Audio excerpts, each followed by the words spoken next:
Stay down. I told you to stay down! I am not resisting. My identification is valid. You walk around here like you own the place. I don't care what committee you sit on. I've seen enough frauds like you.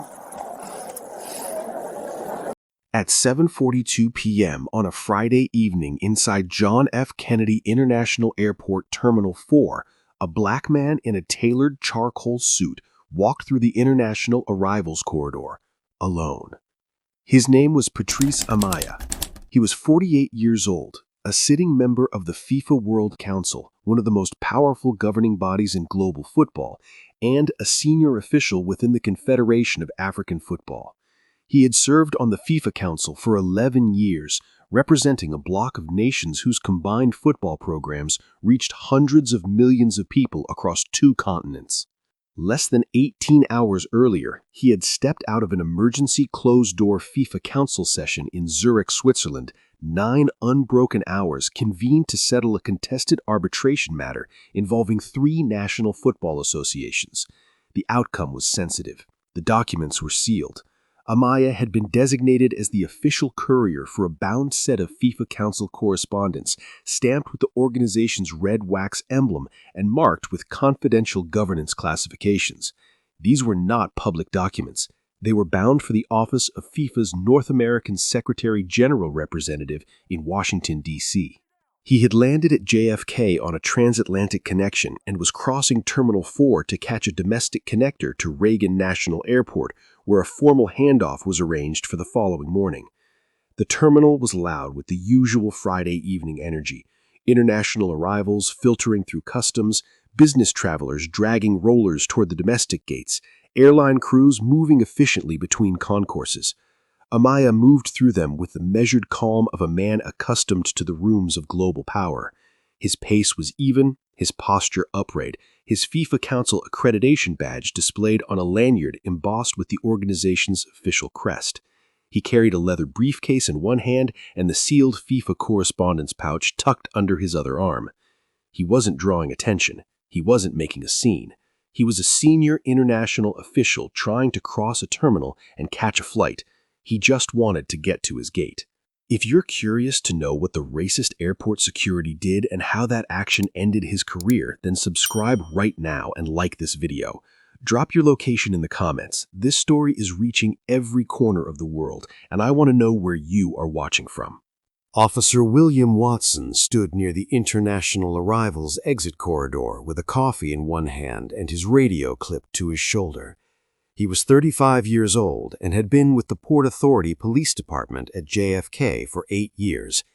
In that time, 26 complaints had been filed against him, the overwhelming majority by Black and South Asian travelers, involving unnecessary stops, prolonged questioning without cause, aggressive pat-downs that produced nothing, and detentions that were never formally justified. Every complaint had been reviewed internally and cleared. Some were dismissed as procedural misunderstandings. Others were buried in vague administrative notes about the complexity of airport security operations. Not one had ever led to disciplinary action. Among certain colleagues, Watson had a reputation as someone who liked to remind people they were being watched. He had never seemed bothered by what that reputation implied. His partner that evening was Officer Ralph E. McPherson, 31, 4 years on the job. McPherson was quieter, more reserved, and had figured out early that openly challenging Watson's instincts was not a dynamic he wanted. He stayed close, kept his observations to himself, and followed Watson's lead without resistance. Watson's eyes moved across the terminal the way they always did, scanning, sorting, deciding who belonged and who needed a closer look. And then they settled on one figure moving through the arrivals corridor, a black man in a tailored suit, FIFA lanyard visible, briefcase in one hand, a sealed envelope under his arm. Tired eyes, deliberate stride. Watson didn't see a senior international official making a connecting flight. He saw a black man who looked to him out of place.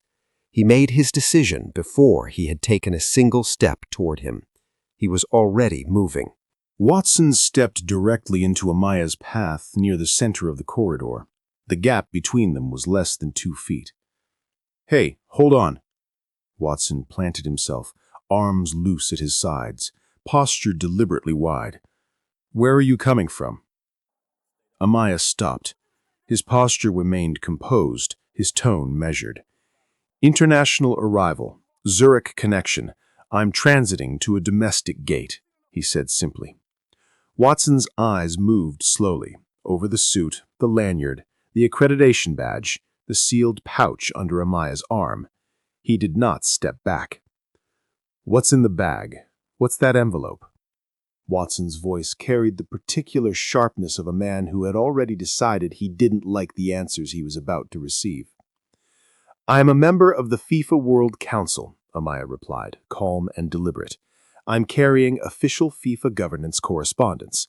I have my credentials and travel documentation if you'd like to verify."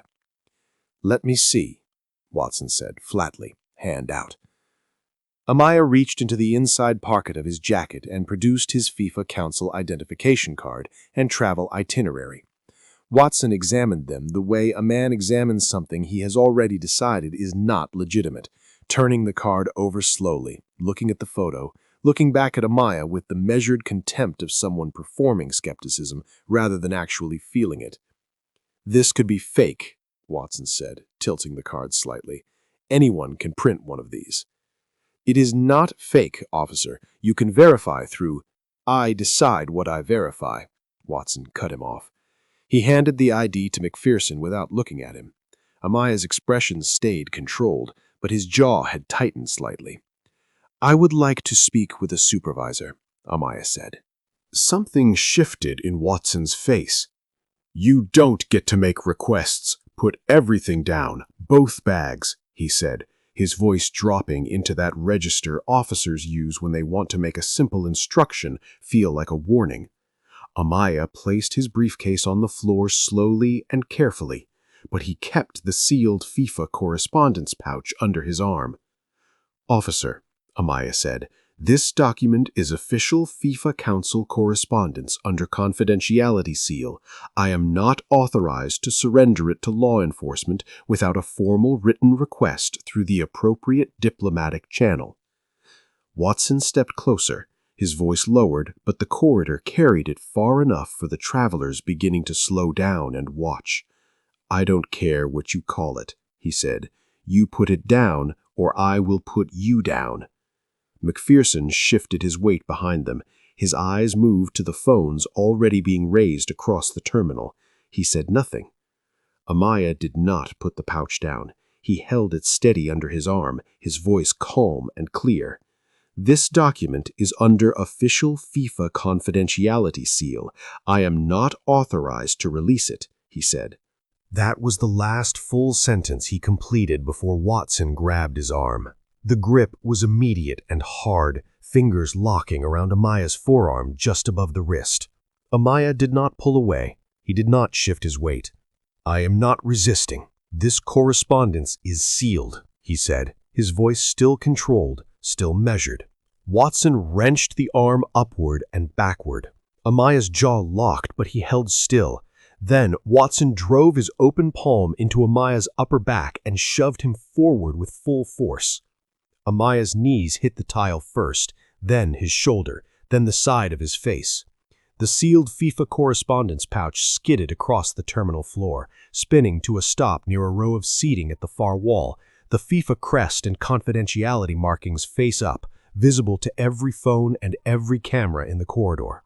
The sound of the impact carried through the terminal. A woman covered her mouth. A teenage boy near the gate went very still. McPherson moved in fast and pinned Amaya's legs. Watson dropped his knee between Amaya's shoulder blades and yanked both arms behind his back. "Stop resisting," Watson shouted.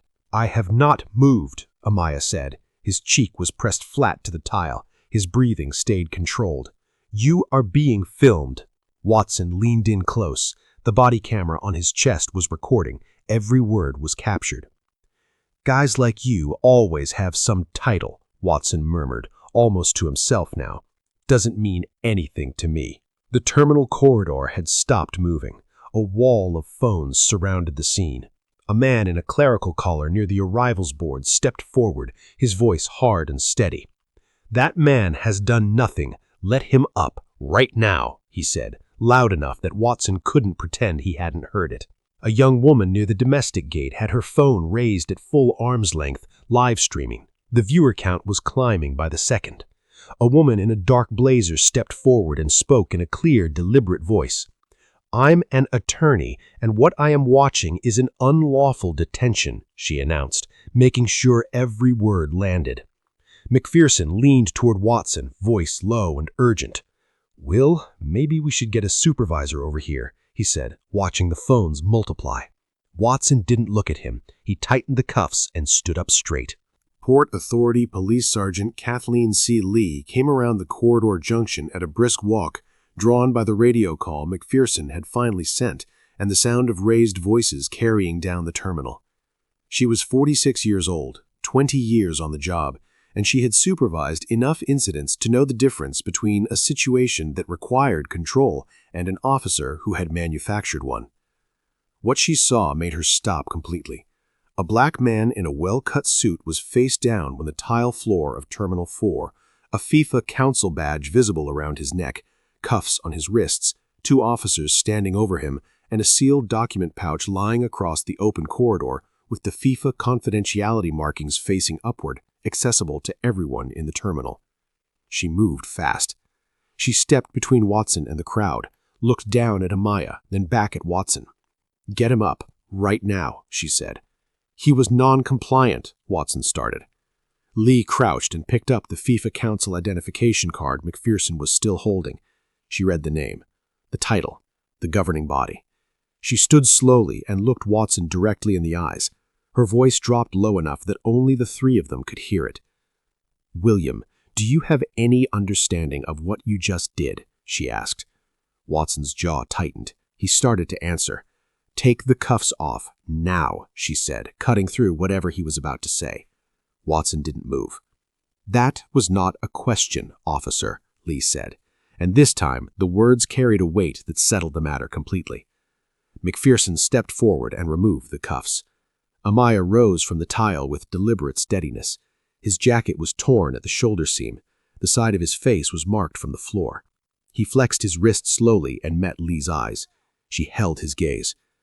"Mr. Amaya, I'm Sergeant Lee. I'm contacting my commanding officer and the Port Authority duty commander immediately." She walked to the FIFA pouch, picked it up carefully by the edges, and secured it under her arm. Then she keyed her radio. "Chief Isom, this is Lee. Terminal 4 International Corridor. I need you here now. We have an incident involving a senior FIFA Council official and sealed international documents," she said, her voice even and final. Lee walked Amaya to a private operations room used for secure briefings. She offered him water and a seat. He accepted both. His bearing was still composed, but the weight of the evening had settled into him. Transatlantic travel, 9 hours of closed-door sessions before that, and now this. The calm he had held through the corridor had cost him something. Port Authority Chief George C. Isom arrived within minutes. He was in his early 60s, deliberate by nature, and the moment he looked at the FIFA confidentiality seal on the correspondence pouch, his expression changed. He picked up the phone and dialed the Port Authority's Federal Liaison Desk. The call lasted under 4 minutes. "Sir, yes, FIFA Council sitting member. Sealed governance correspondence was on the floor of a public terminal. Body camera was running the entire time," he said, his voice controlled but tight. He hung up. He looked at Lee. He said nothing else. Within 30 minutes, 2 individuals in plain suits walked through Terminal 4 without stopping at any checkpoint. One carried credentials from the FBI's Civil Rights Division. The other was a liaison officer from the State Department's Bureau of International Organization Affairs. They secured the FIFA correspondence pouch first. Then they asked to see the body camera footage. The playback began in a closed room adjacent to the Terminal Operations Center. It showed everything. The unprovoked stop, the refusal to accept valid FIFA Council credentials, the language, the grab, the wrenching of the arm, the shove.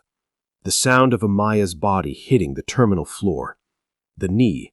The sealed FIFA correspondence spinning across the public concourse in full view of every camera in the terminal. And then the voice, clear and recorded and entirely unmistakable. Guys like you always have some title. Doesn't mean anything to me. The State Department liaison stepped out of the room and made a single call. His voice was flat. We have an assault on a sitting FIFA Council member and a potential diplomatic incident involving seized international governance documents. Initiate federal jurisdiction, he said, then walked back inside. Pull Watson and McPherson off duty. Everything. Radios, weapons, badges, body cameras, all of it. The FBI agent added without looking up from the screen. And no one speaks to either of them before we do. A federal attorney watching the footage remotely from Washington said it without qualification. This is not a misconduct case. This is a federal criminal matter on no fewer than 4 counts. By the time the terminal lights dimmed to their evening setting, the live stream from the young woman near the domestic gate had crossed 1.8 million views and was still climbing. Her footage, the shove, the tile, the cuffs, the crowd's reaction, and the moment Sergeant Lee arrived and shut it down, was running on screens across 2 continents before the body camera footage had even completed its first internal review. News desks were calling the Port Authority Communications Office before midnight. Local stations ran the story at 11. National networks had it by morning. International outlets were carrying it by the time Zurich woke up. FIFA's president issued a formal statement within hours of the footage going public. It was pointed and brief. FIFA Council member Patrice Amaya was subjected to an unprovoked and racially motivated assault by law enforcement personnel at John F. Kennedy International Airport while carrying out official FIFA Council duties. FIFA condemns this incident in the strongest possible terms and is in direct contact with United States federal authorities to ensure full accountability. The U.S. State Department followed the same morning. The United States is committed to the protection of international officials operating within its borders under recognized organizational credentials. The department has opened formal consultations with relevant agencies. In Washington, inside a room that was not on any public calendar, a senior DOJ attorney stood before a team of Civil Rights Division investigators and said what the press statements had not. He flew from Zurich on behalf of one of the most powerful sports governing bodies in the world. He walked through an American airport carrying official sealed documents, and he got put face first on the floor because of the color of his skin, she said. This doesn't end with a suspension. This ends in a federal courtroom. The Department of Justice Civil Rights Division opened a formal investigation the same day. The FBI assumed primary criminal jurisdiction. The State Department's Bureau of International Organization Affairs opened a parallel diplomatic review into the handling of official FIFA correspondence by airport law enforcement. That same night, Patrice Amaya sat in a quiet room and gave his complete statement to an FBI special agent. His voice was even. His recollection was exact. Every word Watson had spoken, every point of physical contact, every exchange from the first step Watson had taken toward him to the moment the cuffs came off. The agent listened without interrupting. When Amaya finished, the agent set down his pen. That is the clearest, most precise account I've taken in 14 years, the agent said. Amaya looked at him steadily. I've spent 20 years in rooms where the details mattered, he replied. Officer William Watson was placed on unpaid suspension the following morning. His badge was collected. His service weapon was secured. His access credentials were deactivated. He was instructed not to contact any colleague, supervisor, or party connected to the investigation. He drove home alone. Within 48 hours, his 26 prior complaints had been pulled from Port Authority internal files and placed under federal review. What 8 years of internal processes had repeatedly cleared, federal investigators began examining with a different standard. And the picture that emerged was not ambiguous. The first prior victim to speak publicly was Leslie Kramer, a black corporate attorney stopped by Watson in Terminal 4 18 months earlier while traveling for a client conference. Watson had detained him for nearly an hour, questioning the legitimacy of his firm identification, accusing him of loitering in an area open to all ticket holders, releasing him only after a Delta Gate agent confirmed his booking. Kramer had filed a formal complaint. It was closed with no action and a notation reading, "Encounter consistent with standard passenger screening protocol."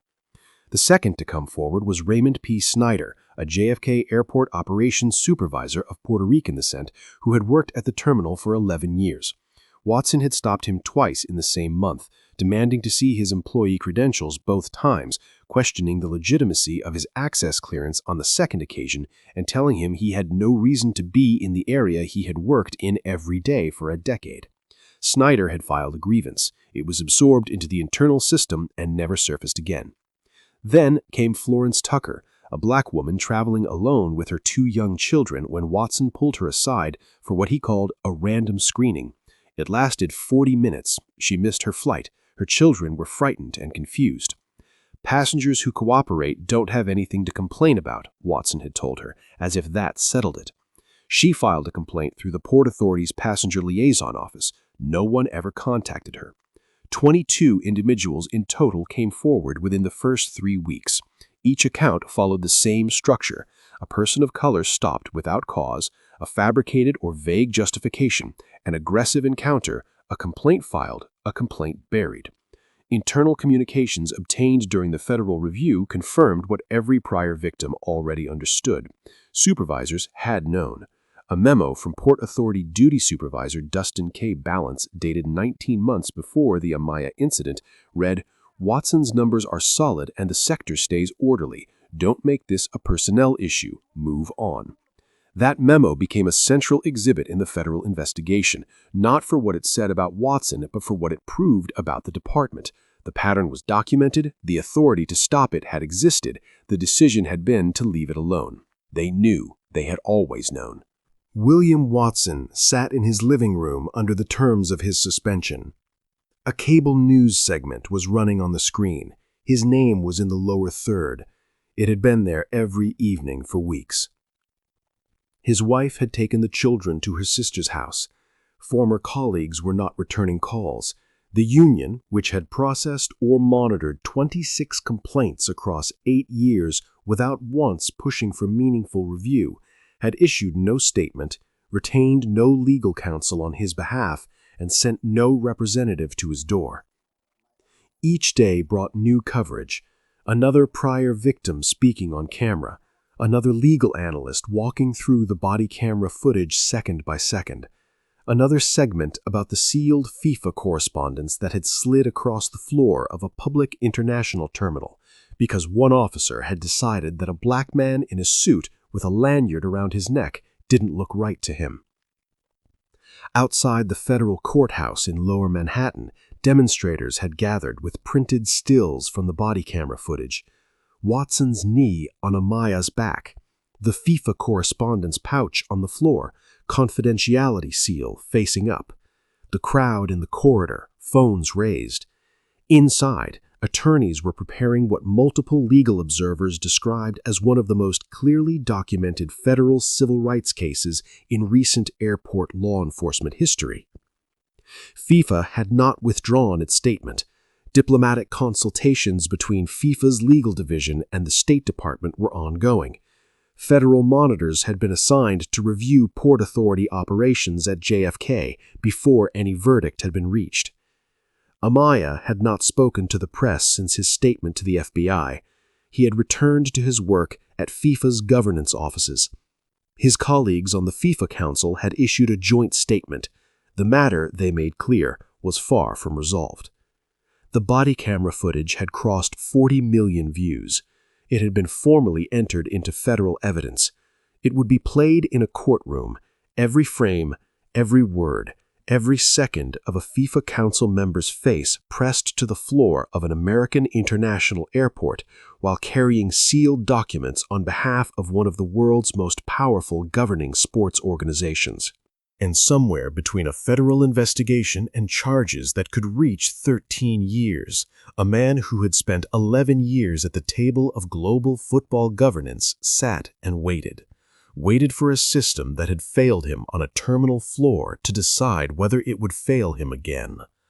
The cameras were still rolling, the world was still watching, and this story was not over. If you believe international officials deserve to be treated with dignity regardless of the color of their skin, share this story. If you have ever been made to feel like a suspect in an airport you had every right to walk through, drop their experience in the comments. And if you think institutions protecting racist officers behind closed-door memos and buried complaints should face real, lasting consequences, subscribe. Because we are bringing you more stories where justice costs exactly what it should. Everything. This case is disturbing, but the one on the right ends in a way no one expects.